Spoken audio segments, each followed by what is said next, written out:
ನಮಸ್ಕಾರ ರೈತ ಬಾಂಧವರೇ, ನಿಮ್ಮ ಬೆಳೆ ಕುಂಠಿತವಾಗಿರುವುದು, ಕಾಂಡ ದಪ್ಪವಾಗುತ್ತಿಲ್ಲ, ಎಲೆಗಳು ಹಳದಿಯಾಗುತ್ತಿರುವುದನ್ನು ನೋಡುವುದಾದರೆ ಅದಕ್ಕೆ ಮುಖ್ಯ ಕಾರಣ ಮಣ್ಣಿನಲ್ಲಿ ಗಂಧಕ ಕೊರತೆ ಆಗಿರಬಹುದು.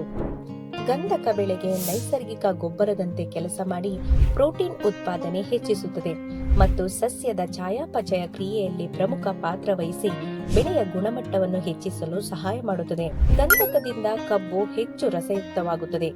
ಈರುಳ್ಳಿ, ಬೆಳ್ಳುಳ್ಳಿಯಲ್ಲಿ ಹೆಚ್ಚು ಸುವಾಸನೆ ಬರುತ್ತದೆ. ಭತ್ತ ಮತ್ತು ಶೇಂಗಾ ಆರೋಗ್ಯಕರವಾಗಿ ಬೆಳೆಯುತ್ತದೆ. ಆದರೆ ಹೆಚ್ಚು ರಾಸಾಯನಿಕ ಗೊಬ್ಬರ ಬಳಸುವುದರಿಂದ ಮಣ್ಣಿನಲ್ಲಿ ಗಂಧಕದ ಮಟ್ಟ ಕಡಿಮೆಯಾಗುತ್ತದೆ. ನೈಸರ್ಗಿಕ ಪೋಷಕಾಂಶಗಳನ್ನು ಹೀರಿಕೊಳ್ಳುವ ಶಕ್ತಿ ಕುಗ್ಗುತ್ತದೆ. ಇದಕ್ಕೆ ಪರಿಹಾರ ಡಾಕ್ಟರ್ ಸಾಯಿಲ್ ಜೈವಿಕ ಉಳಸುರಿಗಳು. ಇದು ಮಣ್ಣಿನ ನೈಸರ್ಗಿಕ ಗಂಧಕ ಮಟ್ಟವನ್ನು ಪುನಃ ಹೆಚ್ಚಿಸಿ ಬೆಳೆಗೆ ಸುಲಭವಾಗಿ ಲಭ್ಯವಾಗುವಂತೆ ಮಾಡುತ್ತದೆ.